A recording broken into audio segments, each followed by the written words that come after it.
kind of advice would you give to a leader in a product-led org that is going to start doing more enterprise sales? Because that is a somewhat politically fraught challenge.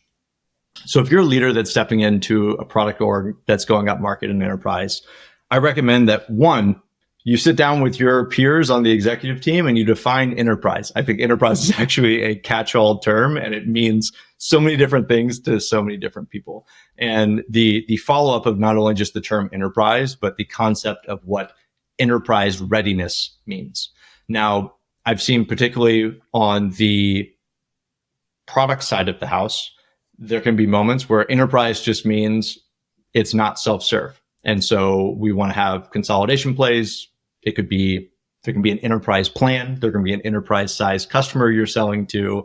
And I think really what you're trying to boil down to is what are the ways that we're going to have a common definition and goal around the types of enterprise customers that we want to go and get.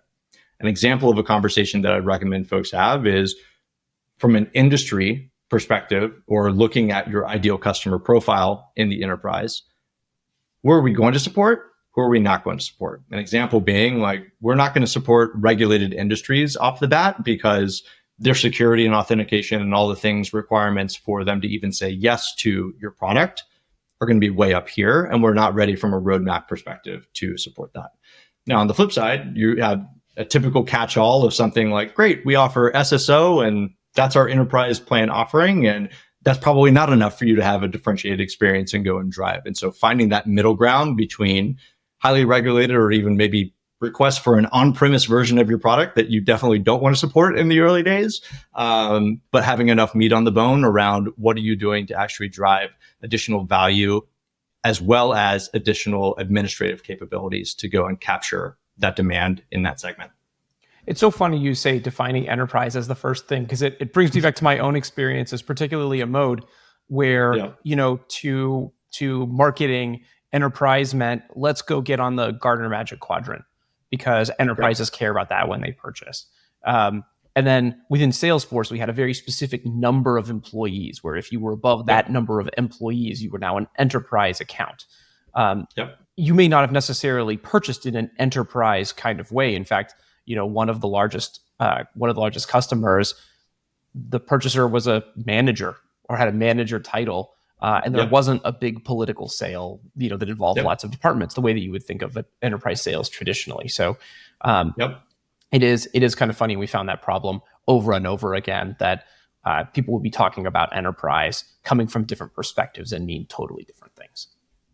It also does shift the way in which you have to think about leveraging the product momentum, if we want to call it that, as you're using that in your sales cycle. Because the farther up the security requirements chain you go, you're really viewed as a threat. Like the shadow IT pushback is significant. And so it's also been interesting to see culturally within certain companies that you would deem as enterprise, like there not being as warm a reaction to the groundswell of individual users that are signing up for and taking action. I've seen extreme cases where people are actually threatening to shut down or shut off the usage of that, which you absolutely don't want to do. And so there's a different level of tact and mentality that, of course, you have to apply in terms of how you're approaching that account. But I also think that's a hefty education for your team internally as a senior leadership team around, no, it's not just rainbows and butterflies that people are heavily engaging with your product. Like we have to be sensitive to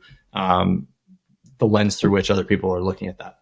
I'm curious a little bit about when that did happen to you, because, remembering back to my days at Yammer, I would have thought that would have been common, that, getting in through lines of business, having this groundswell, and then taking that and going to sell it to a centralized IT department, as Yammer was doing. I would have thought that would have upset the IT department because it feels, a little shady, right? You're going behind their back to some degree. Most of them were just happy to see the engagement statistics. So, the response very often was, whoa, we don't have other products that get used that much.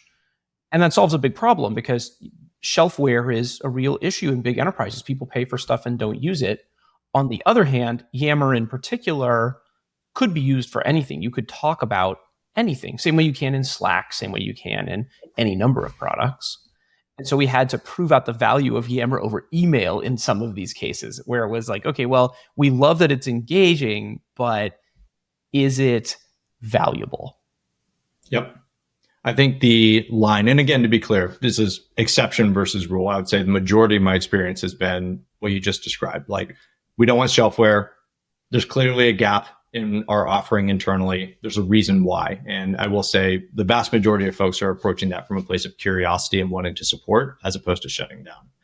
I do think, depending on the type of product that you have, internal versus externally facing content becomes a hot topic. And whether that be a shared folder for Dropbox, whether that be a Loom that's recording a screen, et cetera, that can raise flags quickly, particularly for a security team within IT. And so being sensitive to that and coming from a place of supporting towards a solution versus, let's say, Dropbox, the very early playbook, like very earliest innings, like, I won't say it was like a ransom play, but like there were so many people using Dropbox. Like many of us were approaching those conversations going like, what are you going to do? Like, you have to buy this thing because your users have spoken. And unless that was done tactfully, like that can backfire.